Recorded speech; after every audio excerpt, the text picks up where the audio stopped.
Mesdames et messieurs, bonjour, bienvenue à toutes et à tous, chers téléspectateurs. Aujourd'hui, nous allons évoluer dans notre message intitulé Où est l'Éternel, le Dieu d'Élie, deuxième partie, toujours avec l'apôtre Johnson Suleiman. Alors, installez-vous confortablement. Nous avions déjà commencé à découvrir les principes à respecter ou, si vous voulez, que faut-il faire pour voir la manifestation de l'Éternel, le Dieu d'Élie, dans notre vie et dans notre ministère. Alors, on avait dit que la première chose qu'il fallait donner de la valeur à Dieu. Il fallait reconnaître la place de Dieu. Il fallait donner le mérite à Dieu. Il fallait honorer Dieu comme cela se doit. Nous allons lire Luc 5, verset 17. Alors, il est dit dans ce verset qu'un jour, Jésus était en train d'enseigner. Les pharisiens et les enseignants de la loi étaient assis dans l'auditoire. Ils étaient venus tous de tous les villages de la Galilée et de la Judée ainsi que de Jérusalem. Maintenant, la Bible dit, il faut souligner ceci, la puissance du Seigneur se manifestait par les guérisons que Jésus opérait. Le verset 18 dit, alors voilà que survinrent des hommes qui portaient un paralysé sur un brancard. Ils cherchèrent à le faire entrer dans la maison pour le déposer devant Jésus. Alors la Bible nous fait comprendre ici que la puissance de Dieu était disponible à ce moment-là pendant que Jésus-Christ enseignait la parole de Dieu. Mais tous ceux qui étaient là n'avaient pas pu en fait être impactés, touchés par la puissance de Dieu qui pourtant était disponible. Il a fallu un seul homme, celui-là qui était malade ou paralysé, pour recevoir la guérison effective, que la puissance de Dieu était là pour opérer. La puissance était disponible pour tout le monde, mais seul cet homme a pu recevoir sa guérison parfaite parce que il a honoré, il a reconnu la place de l'onction de Jésus-Christ. Il a accordé de la valeur, de l'honneur et du respect à l'onction que portait Jésus-Christ. Imaginez qu'un protégé ou un serviteur de Dieu ou encore un fils de prophète, d'accord, qui a un culte ou un programme à organiser un vendredi, et c'est ce vendredi-là même qu'il m'envoie un message pour demander à ce que je prie pour lui. Il n'y a aucun respect, aucune considération. Que s'est-il passé tous les autres jours de la semaine jusqu'à vendredi? Pour se préparer, pour honorer si véritablement, si réellement il avait de la valeur pour la grâce ou pour l'onction ou encore même pour ma personne en tant que père spirituel. Si vraiment il voulait que je fasse une déclaration, que je prie pour lui concernant le programme, est-ce le vendredi, là, le jour là même du programme qu'il faille m'envoyer un message?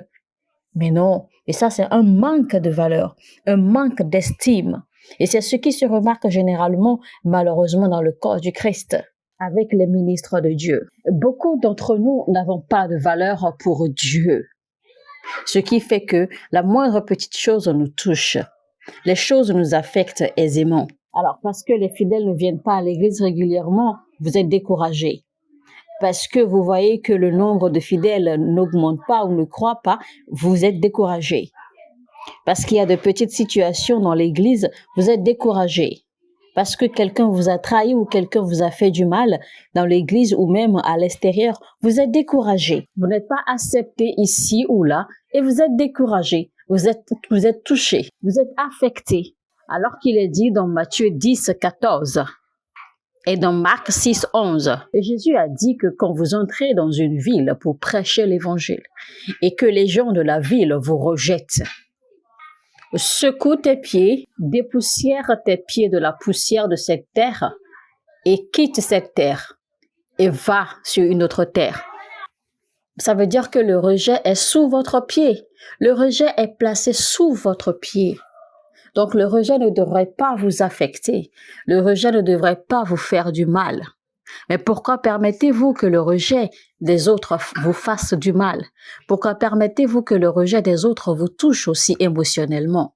Donc, donnez plus de valeur à Dieu au lieu de donner de la valeur aux choses qui se passent autour de vous. Donner de la valeur à Dieu, eh bien, c'est la preuve de le chercher ou de chercher à mieux le connaître, de chercher à le connaître davantage. À l'intérieur de l'arche que Dieu a demandé à Noé de bâtir, il y avait 3 étages. Alors, les 3 niveaux dans l'arche que Noé a bâtie, eh bien, il y a le niveau des pains, c'est-à-dire là, il y a la chambre des pains, il y a l'autel des encens, il y a l'autel des bougies. Alors, dans ces temps-là, les Juifs faisaient 3 célébrations.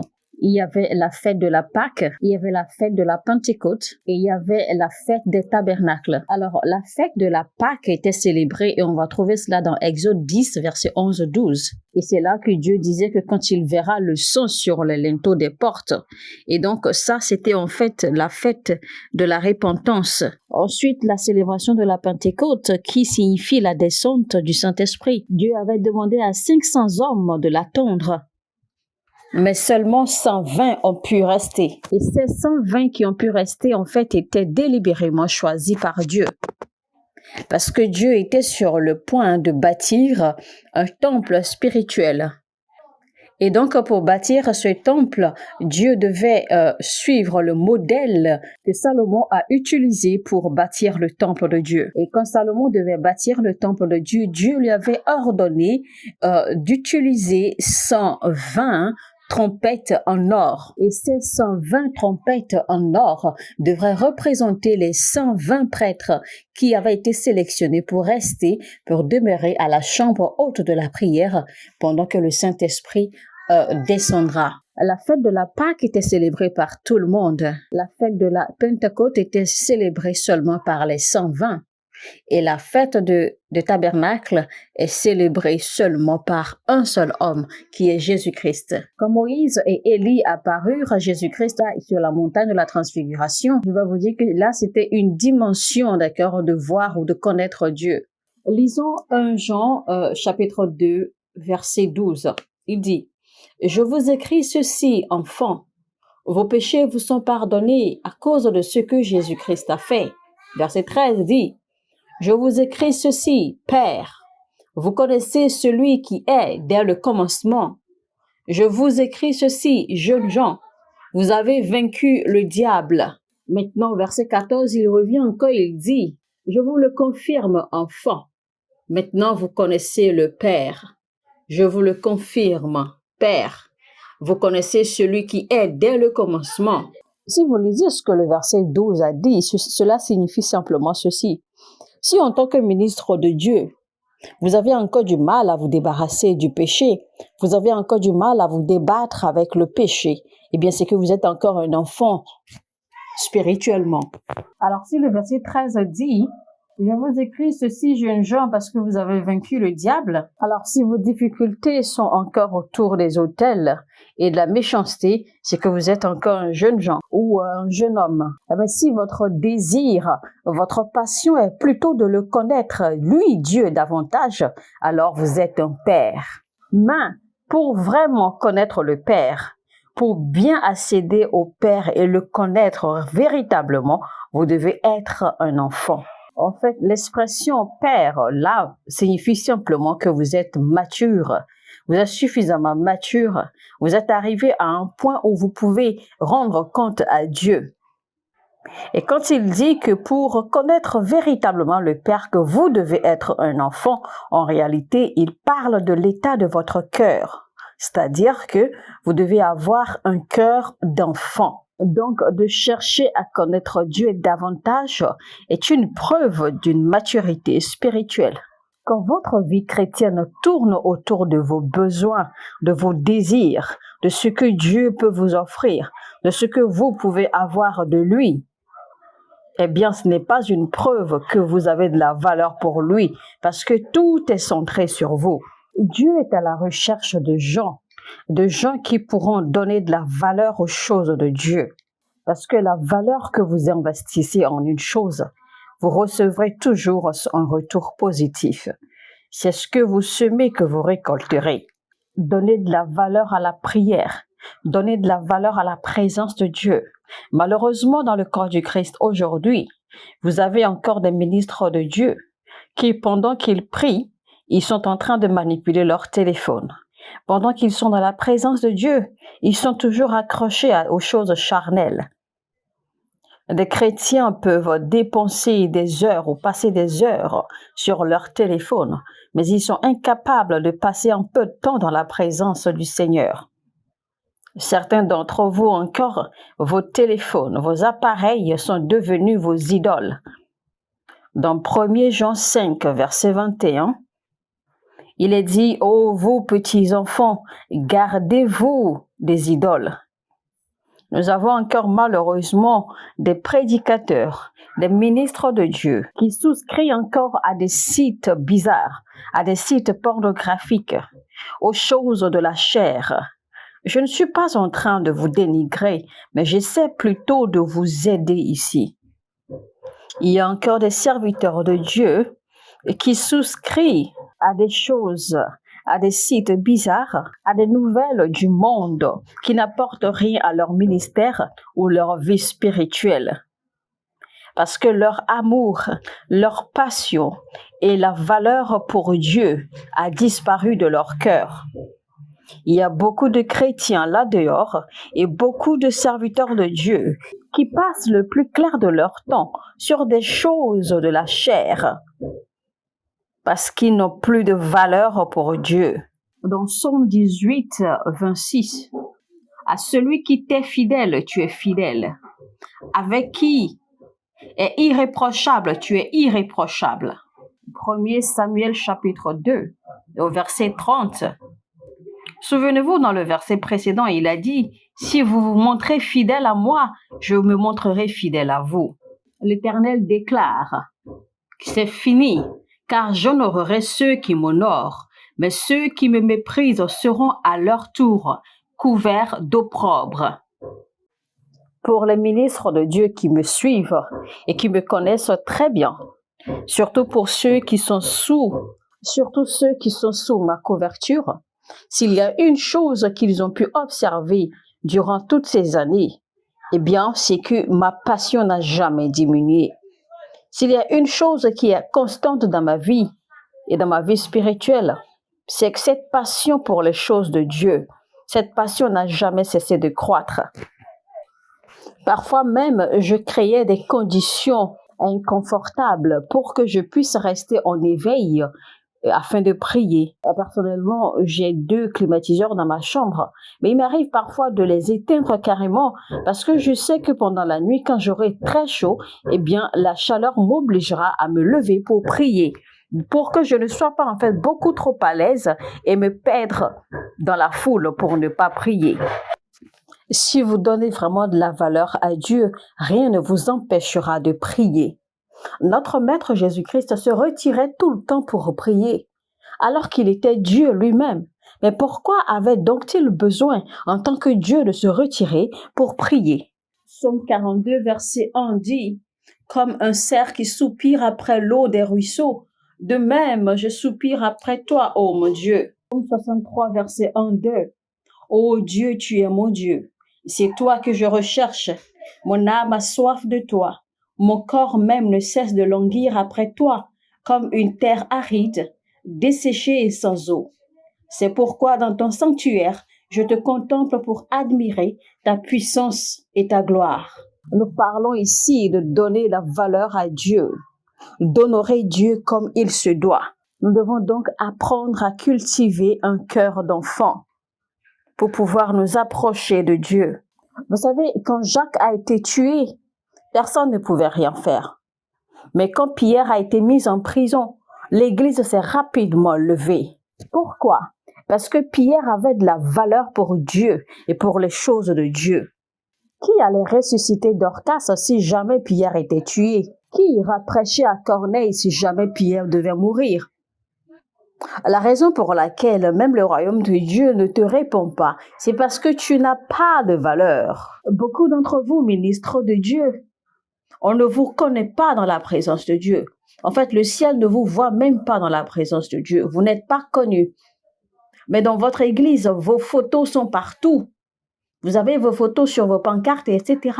Mais dans la présence de Dieu, il n'y a même pas votre image. Élie a dit, selon la parole de Dieu, celui devant qui je me tiens, et non celui que je visite par moment. Cela veut dire celui devant qui je suis toujours présent. Exode 6, verset 1, l'Éternel dit à Moïse. Exode 7, verset 1, l'Éternel dit à Moïse. Exode 8, verset 1, l'Éternel dit à Moïse. Exode 9, 1, l'Éternel dit à Moïse. Exode 10, 1, l'Éternel dit à Moïse. Exode 11 ou 1, l'Éternel dit à Moïse. Exode 12, 1, l'Éternel dit à Moïse. Exode 13, verset 1, et l'Éternel dit à Moïse. Exode 15, verset 1, et Moïse chanta à l'Éternel. La qualité et la quantité de célébration que vous comptez dans votre vie dépend de combien de fois vous écoutez l'Éternel, vous entendez l'Éternel, vous recevez de lui, vous passez du temps en sa présence. Genèse 1:3, Dieu dit. Genèse 1:6, Dieu dit. Genèse 1:9, Dieu dit. Genèse 1:11, Dieu dit. Genèse 1:14, Dieu dit. Genèse 1:20, Dieu dit. Genèse 1:24, Dieu dit. Genèse 1:26, Dieu dit. Genèse 1:29, Dieu dit. Genèse 1:31, Dieu vit. Dieu a parlé. Il a parlé jusqu'à ce qu'il voit.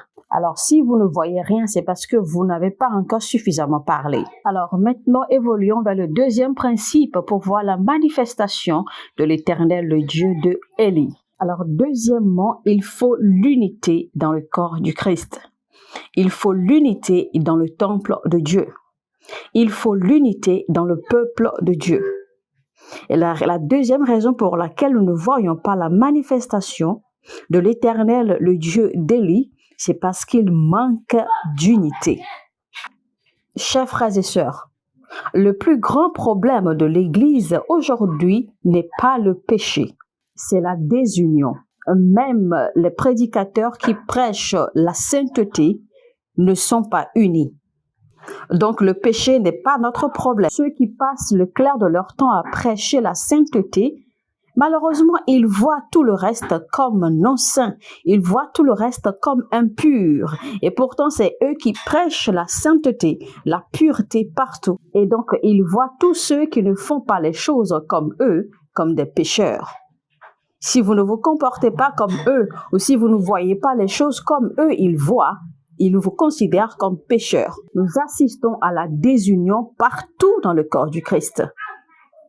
Chaque fois qu'un homme de Dieu sort une idée ou propose une idée ou développe un concept ou développe une idée selon peut-être la révélation qu'il a eue de Dieu, eh bien vous verrez malheureusement d'autres hommes de Dieu qui se lèveront et qui commenceront à critiquer, qui commenceront à mépriser ce qu'il a dit, qui commenceront à chercher à trouver du mal dans tout ce qu'il a dit, qui commenceront d'accord à l'exposer de façon négative, qui commenceront à chercher à tout faire pour dénigrer et détruire ce qu'il propose ou ce qu'il dit. Mais quand les choses sont ainsi, comment voulez-vous que Dieu nous exauce? La troisième raison pour laquelle nous ne voyons pas la manifestation de l'Éternel, le Dieu d'Élie, c'est à cause du manque de la passion à la prière. Donc, en d'autres termes, si vous voulez voir la manifestation de la puissance de l'Éternel, le Dieu d'Élie, eh bien, il faudra que vous développiez une passion sincère à la prière. Je n'ai pas dit manque de prière, mais j'ai plutôt dit manque de la passion à la prière. Donc, c'est deux choses différentes.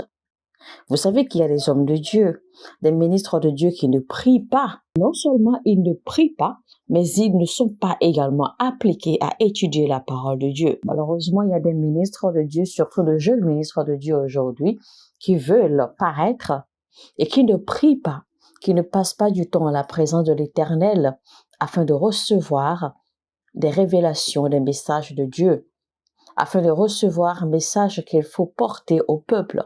Mais ils vont plutôt faire du copier-coller des messages et informations et développement et révélations d'autres prédicateurs. Voici mon conseil pour ceux qui font ce genre de choses. Même si vous voulez prêcher à nouveau, d'accord, ou utiliser le message d'un prédicateur, message qui est déjà passé, eh bien, la sagesse demande quand même que vous priez. Parce que vous ne pouvez pas prendre le message de quelqu'un d'autre, le prêcher et espérer, d'accord, manifester l'onction que cette personne a dégagé à travers son message pendant qu'elle prêchait. Non, ce n'est pas possible parce que vous n'êtes pas les mêmes personnes. Vous ne portez pas la même grâce, vous ne portez pas la même onction, vous n'avez pas les mêmes connexions, les mêmes alliances. Non. Donc, même si vous devez reprendre le message de quelqu'un d'autre, eh bien, donnez-vous du temps et priez. Si je dois, par exemple, prendre l'exemple sur moi, eh bien, si vous voulez reproduire mes messages, assurez-vous que, non seulement quand vous travaillez le message, que vous fassiez la même prière que moi j'ai faite dans le lieu secret, afin que pendant que vous prêchez le message, que les manifestations qui a eu lieu, d'accord, pendant que moi je prêchais, que ces manifestations se reproduisent pendant que vous prêcherez ce message. Sinon, si vous prêchez juste le message et qu'il n'y a pas de manifestation qui suit, qu'il n'y a pas de révélation, qu'il n'y a pas de signes qui suivent le message, eh bien, vous n'avez rien fait. Vous n'avez pas reproduit mon message. Donc, vous pouvez faire tout ce que vous voulez. Vous pouvez mimer, d'accord, un homme de Dieu. Vous pouvez parler comme lui. Vous pouvez prêcher comme lui. Vous pouvez reproduire tous ces actes, témoignages, etc. pendant que vous prêchez. Faites exactement comme il fait, mot pour mot, lettre pour lettre, comportement pour comportement, attitude pour attitude. Mais je vais vous dire une chose, c'est l'onction qui fait la différence. Parce que jamais vous n'arriverez à reproduire la même onction qui est sur la vie de cet homme. Donc l'onction demeure et fait la différence. Et l'onction déterminera également si vous êtes appelé ou si vous êtes un homme de Dieu qui respecte les principes du royaume. Et si vous êtes un homme de Dieu qui est habitué à la prière ou qui soit habitué au lieu secret, à la présence de l'Éternel. Vous savez, dans notre temps, quand j'étais jeune dans le ministère, quand on devrait organiser une croisade, un programme géant, d'accord, on se mettait en jeûne pendant 21 jours et on priait sérieusement pour ce programme-là. Comme ça, quand on démarrait, on n'avait pas besoin de faire d'efforts parce que le Saint-Esprit prenait le contrôle. La présence de l'Éternel prenait le contrôle. La gloire de l'Éternel se manifestait si aisément. Pourquoi? Parce qu'on a pris le temps, d'accord, d'avoir une communion avec lui, d'échanger avec lui, de recevoir de lui, de recevoir des instructions, quoi faire et quoi ne pas faire, comment suivre, comment prêcher, le message à passer à chaque instant. Parce que chaque message que Dieu vous donne à prêcher, eh bien, il y a une grâce qui suit, il y a une onction qui suit, il y a des manifestations qui vont suivre ce message. Je partage rapidement cette histoire avec vous et nous allons prier. Il était une fois, notre père spirituel, l'archbishop Ida Rosa, avait organisé une croisade quelque part dans une ville. Alors, le jour de la croisade, en fait, il avait demandé que l'on apporte 5 corps, c'est-à-dire 5 personnes, 5 individus décédés. Parce qu'en fait, il savait déjà l'alliance, il savait déjà le travail qu'il avait fait dans le lieu secret, d'accord? Il savait déjà la communion qu'il a eue avec l'Éternel dans le lieu secret. Et donc, il savait déjà ce que l'Éternel allait faire ce jour-là même. Alors, pour ne pas faire traîner les choses, l'archbishop a réclamé 5 corps de personnes. Alors, on avait apporté des corps de personnes décédées et parmi ces corps, en fait, il y avait un corps d'une dame qui pourrissait déjà, d'accord, au point où les mouches, en fait, qui se nourrissaient, d'accord, de sa chair, eh bien, étaient mortes, d'accord, dans ses plaies ou dans sa chair. Alors, quand Bishop Idahosa a prié, a levé ses mains vers le ciel et a prié pour cette dame, eh bien, le miraculeux s'est produit. L'extraordinaire, le fantastique, le surnaturel s'est produit. Premièrement, c'était les mouches qui étaient déjà mortes dans sa chair, qui ont repris vie immédiatement et qui se sont envolées, qui se sont dégagées, décollées de sa chair et qui se sont envolées. Et ensuite, à la femme maintenant de revenir, la femme éternua soudainement et revena dans son corps. Donc cette femme reprenait vie à la gloire de Dieu. Alléluia. Et après cette femme, les 4 autres corps ont repris vie. Alléluia. Donc, Où est l'Éternel, le Dieu d'Élie? Pour voir ses manifestations dans notre vie en tant que chrétien, dans notre vie et ministère en tant que ministre de Dieu, eh bien, premièrement, vous devez avoir de la valeur.